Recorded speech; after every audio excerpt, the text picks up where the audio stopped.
Pido ayuda económica, invito a las jovencitas a consagrarse a Dios, a entregarse. Queridos hermanos, les he preparado 3 puntitos de reflexión que ayuden sobre todo a los sacerdotes. Primer punto, la liturgia tradicional no fue hecha por especialistas en liturgia, No. Fue hecha por santos del Antiguo Testamento, en primer lugar, por profetas, por patriarcas, por reyes, por hombres llenos de Dios, que fueron formando alrededor de la revelación de Dios todo un conjunto de ritos, ceremonias, cantos. Los salmos son cantos, ¿verdad? Para rodear el culto de Dios, el homenaje a Dios. Y el día de hoy, ese regalo de la humanidad hacia Dios, muchos lo odian.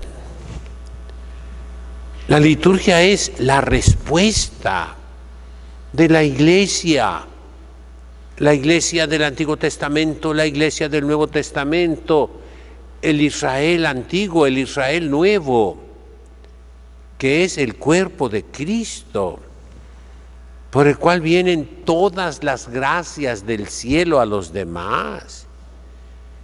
Esta doctrina se encuentra aún el día de hoy en el judaísmo, lleno de muchos errores, pero conserva ese sentido de que ellos son la luz para todas las naciones. Es la bendición de Abraham, la bendición de Isaac, la bendición de Jacob. Y así nosotros podemos decir que toda gracia del cielo pasa a través de la iglesia. Es lo mismo decir que nadie se salva fuera de la iglesia, pero con un sentido, calma, no de nacionalismo. Basta ver el profeta Jonás, cómo Dios lo castiga por su nacionalismo, por su exclusivismo, porque no quiere que se salven los paganos arrepentidos de Nínive. La iglesia, mis hermanos, es divina, como Israel en el Antiguo Testamento, era divino. ¿En qué sentido era divino el pueblo de Israel? Que era guiado por Dios, cometía errores y Dios, como Padre amantísimo, como buen pastor, lo castigaba a ese pueblo. Ya les he hablado, basta ver la estructura del libro de los Jueces. El pueblo se aleja de Dios con la idolatría, con los vicios, con los pecados. Dios lo castiga, le manda enemigos que los esclavicen, hasta que se arrepiente el pueblo de Israel, clama a Dios, se comporta bien, y entonces Dios lo libera a través de un caudillo que llamamos jueces. Y así toda la historia. ¿Por qué Dios destruyó el templo? Hoy es jueves 3 de Cuaresma y el profeta Jeremías recrimina en vísperas de la destrucción del templo de Jerusalén, recrimina al pueblo que confiaba en su templo, en una estructura material hecha por el rey Salomón. El segundo templo, ¿qué es? Reconstruir sobre las ruinas de ese primer templo de Salomón. El segundo templo es de la época de Esdras y Nehemías, de Zorobabel, de los persas, de Ciro, de Darío. Templo de Dios, el templo de Dios, el templo de Dios, eso nos va a proteger. No, Dios lo destruyó, mis hermanos. De todas esas experiencias se fue formando la herencia que Jesucristo, nuestro Señor, toma de los judíos y pasará a los romanos, a nosotros. Fíjense bien, hablo para obispos y sacerdotes. En el Nuevo Testamento, ¿cómo se llaman los paganos? En los padres apostólicos,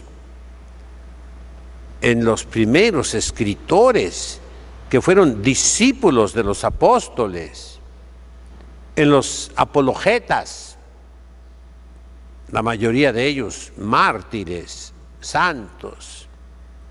¿Cómo se nombran los paganos? Se nombran romanos, hélenes. En esa época ya nos está hablando de Alejandro el Magno, eso fue 300 años antes de Cristo. En el tiempo, por ejemplo, de San Justino, los hélenes, o sea, los helenos, son los romanos. Romanos, griegos y latinos. A ellos pasa la herencia, es decir, a nosotros. ¿Qué somos nosotros? Yo recuerdo de niño en el catecismo, ahora ya no se enseña nada, pero en el catecismo antiguo se decía, tú eres católico, apostólico, romano. Y los ritos orientales, por ejemplo, católico, apostólico, caldeo, pero deben estar en comunión con Roma. Roma fue escogida por Dios en la plenitud de los tiempos para tomar el lugar de Israel, que rechazó al Mesías, que no lo reconoció, que no lo recibió, que lo crucificó. Y entonces nuestro Señor Jesucristo, por eso hay odio contra Él, destruyó su nación, pero ya no la destruyó como en tiempo de los jueces, en que era un castigo temporal para volver a reconstituirla, porque era el único medio que Dios tenía en sus manos, que en su providencia, para salvar al mundo entero, a todas las naciones de la tierra. Lo mismo en la cautividad de Babilonia.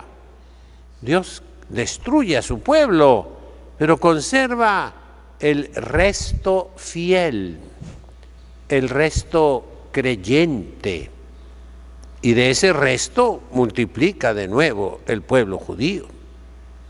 No, esta vez ya no. No quedará piedra sobre piedra. Y yo repito a los pastores, estudiemos, queridos hermanos, padres míos, obispos, cardenales, sean verdaderas eminencias, sean verdaderas excelencias en el estudio de la ciencia sagrada, que comporta, y estaba en los programas de los antiguos seminarios, la arqueología. Estudien arqueología para darse cuenta que la tumba de David no es en el cenáculo, sino en la ciudad de David. Se descubrió, dicen que es una cisterna, no, es un sepulcro real. Maravilloso. Estudien arqueología para que vean que, como lo atestigua Maimónides y otros grandes rabinos de la antigüedad, del templo de Herodes, no quedó piedra sobre piedra. Lo que ahora se llama templo es otra cosa, es algo romano, es algo contra Israel. Pero eso es político y tristemente el día de hoy la investigación, la ciencia, como la medicina, como la enseñanza, como tristemente ahora el sacerdocio, lo quieren poner debajo de los gobiernos de la tierra, debajo de la política. Y muchas cosas, tristemente, en la iglesia se ve que son la política del mundo que entra dentro de la iglesia. Ahora se habla de implantar un chip aquí en la mano derecha, de este lado, pequeñísimo, del tamaño de un grano de arroz. Te lo inyectan y es un transmisor de radio. Es una computadora que lleva todos tus datos. No tardará algún mal pastor en decir que es una obra de caridad ponerse cada uno de ustedes ese chip, un acto de caridad.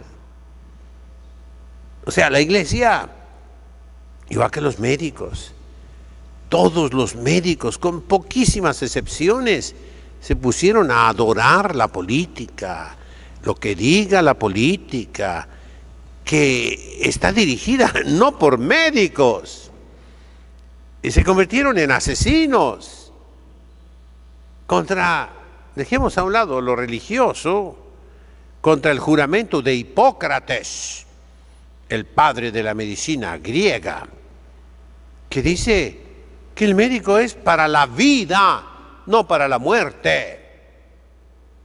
Pero el médico es un empleado de los gobiernos. El maestro que enseña lo más degradante, lo más asqueroso, que escandaliza a los inocentes. El maestro que traiciona su vocación es un empleado de los gobiernos y tiene que seguir la política. Ahora también al sacerdote se le quiere meter en ese tren, en ese círculo, en ese remolino alrededor de los gobiernos de la tierra. Pues bien, la liturgia nos pone en nuestro lugar. Hablo de la liturgia tradicional, que está contenida en el Novus Ordo, en parte sí. El canon número 1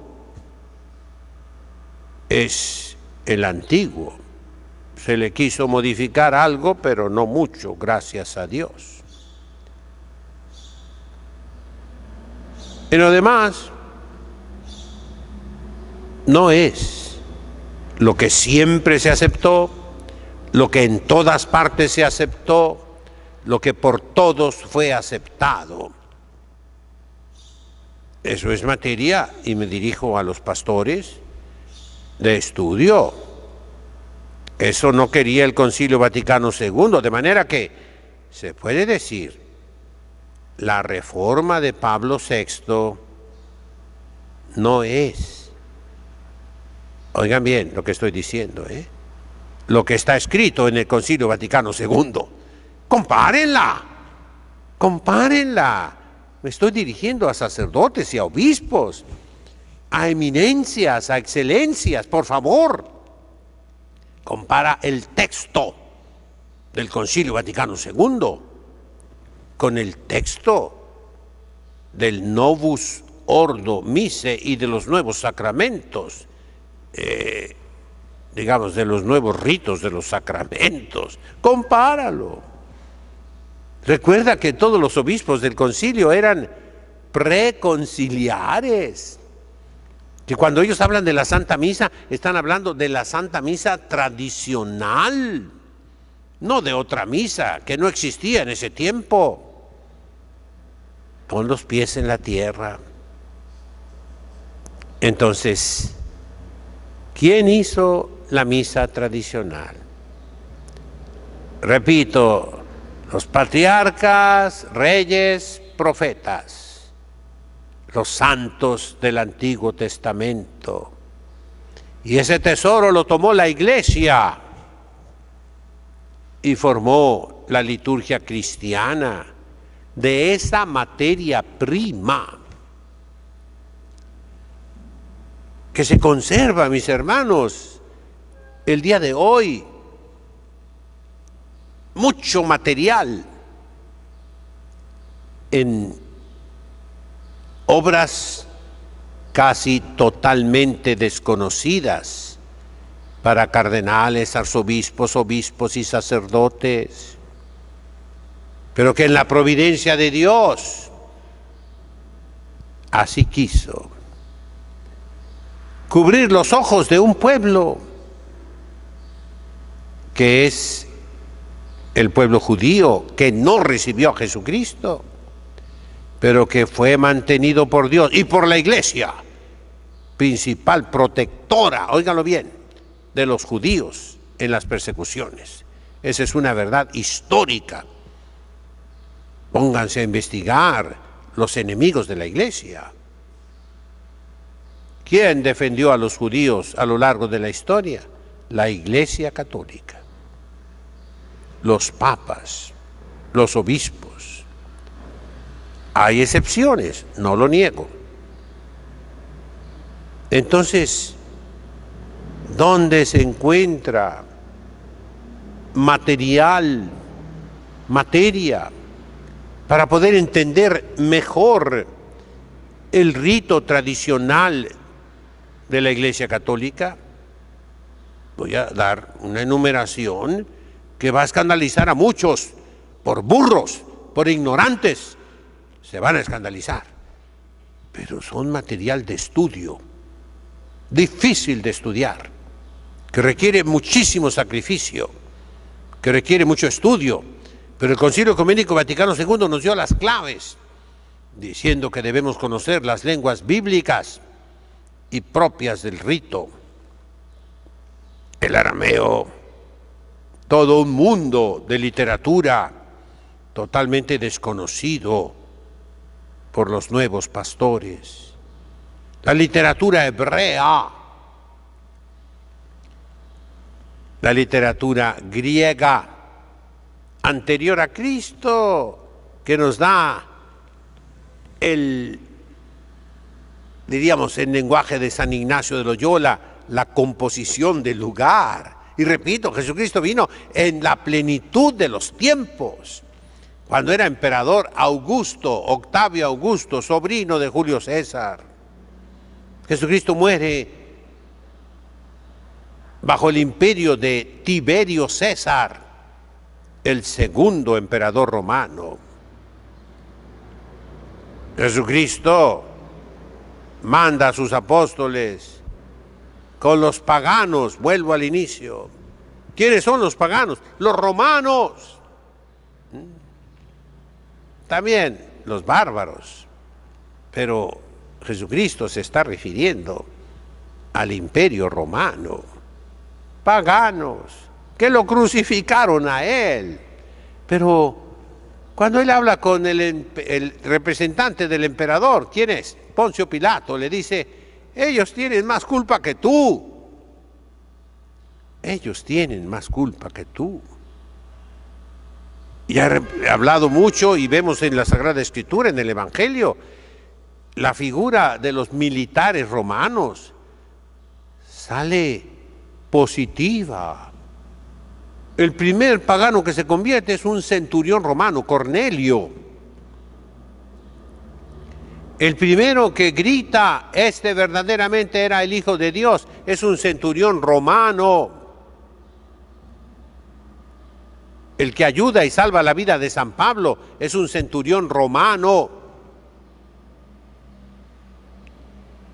El que tiene más fe que cualquiera en Israel es un centurión romano, que la iglesia recuerda cuando vamos a comulgar. Ecce agnus Dei exequitolit peccata mundi.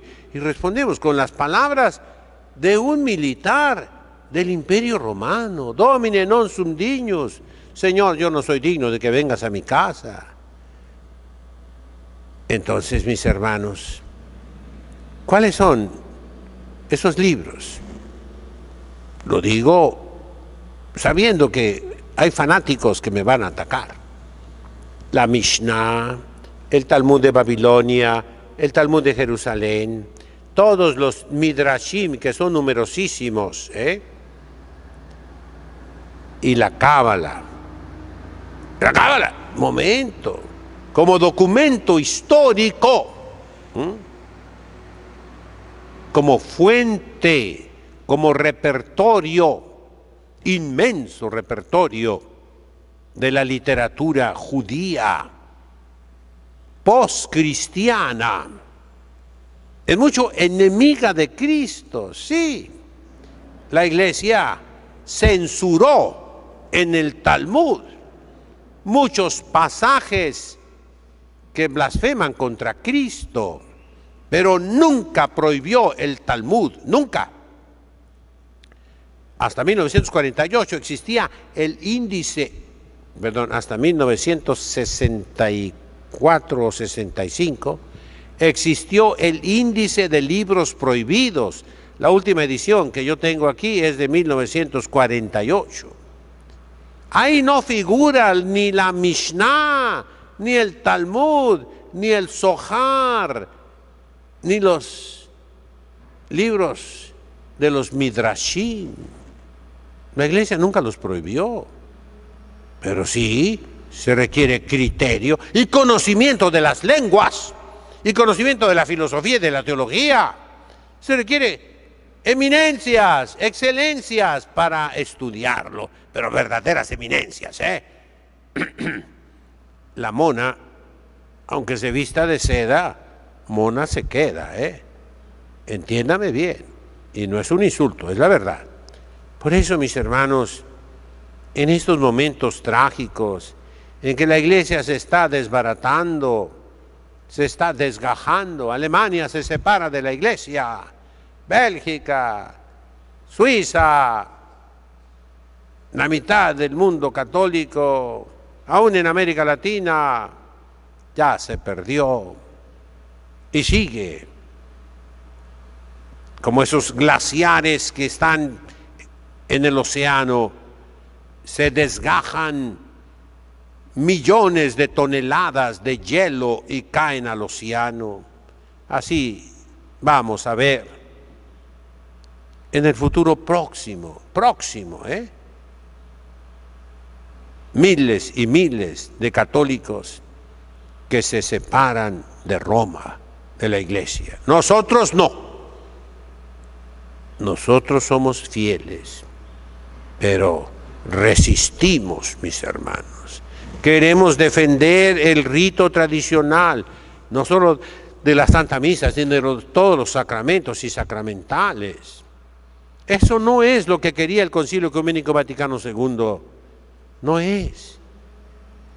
Estudien con serenidad, comparen los documentos originales y me van a conceder razón. El que no me conceda razón es que no has leído nada, no entiendes nada, eres un fanático. Y los fanáticos todos son burros. Vamos pues, mis hermanos, estamos en una guerra. Y en la guerra ¿quién gana? El que tiene las mejores armas, no siempre. El que tiene las mejores ideas, las ideas correctas, ese es el que gana. ¿Cuáles son las ideas correctas en una guerra? No lo dice la Sagrada Escritura, es Dios. Confianza en Dios, lo vemos en el libro de los Macabeos. Y lo repiten los salmos. Un hombre hará huir a 1000. 2 hombres harán huir a 10,000. La guerra se gana teniendo de nuestra parte la Sagrada Escritura y la tradición. Porque la iglesia es divina, tiene el Espíritu de Cristo, tiene el Espíritu Santo. Como Israel en el Antiguo Testamento fue lleno del Espíritu Santo, fue guiado. Porque se trata de salvar al mundo y de eso se trata el día de hoy. Tal vez muchos no me entiendan, perdónenme. Hablo para cardenales, arzobispos, obispos, sacerdotes, conferencias episcopales, de donde habrán de salir los papas del futuro, normalmente, ¿verdad? Hablo para seminaristas, para religiosas, hablo para los jóvenes. Vamos, mis hermanos, llenos de amor, vamos a estudiar nuestra santa religión y vamos a ver que cada detalle de la liturgia tradicional combina con todo. No es solo la analogía de la fe en las creencias. La analogía de la fe significa que ninguna verdad de las que creemos, del credo, mandamientos, oraciones y sacramentos, discorda, choca contra ninguna otra verdad. Por eso cuando sale alguien con una herejía, inmediatamente reaccionamos, sabemos que está mal, aunque sea un ángel del cielo que lo esté diciendo. Pero es lo mismo en la Sagrada Liturgia. Todo es armonía, todo va de acuerdo, una pieza con otra. Y se le pueden hacer cambios, pero serán siempre cambios cosméticos, digo yo. Los cambios que hizo el Concilio Ecuménico Vaticano II, no la reforma de Pablo VI, no. El texto del concilio son cambios cosméticos, pequeñísimos, pequeños detalles, pero la misa quedó intacta a tenor de la letra del Concilio Vaticano II. Ya los malvados lo pueden interpretar como les dé su regalada gana, pero hay unas reglas de hermenéutica que las enuncia el Papa Benedicto XVI y en el momento del concilio las enunció el secretario Pericles Felici, yo lo conocí, secretario general de todo el Concilio Vaticano II. Se debe interpretar a la luz de todos los concilios anteriores. Nico, eka, coco, nico, la, lulu, vico, flola, tri, va. 20 concilios ecuménicos, especialmente a la luz del Concilio de Trento. Que mi reflexión les ayude para reconstruir la iglesia. Si no hacen caso, no es que yo sea Jeremías profeta, pero sí me siento igual que Jeremías. Nadie hace caso. Todos dicen, el templo del Señor, el templo del Señor, el templo, la iglesia, la iglesia, la iglesia, la iglesia. Ándale pues. Eso no te va a salvar del castigo, porque no dejas el pecado, sigues en el pecado. En nombre del Padre, del Hijo, del Espíritu Santo. Amén.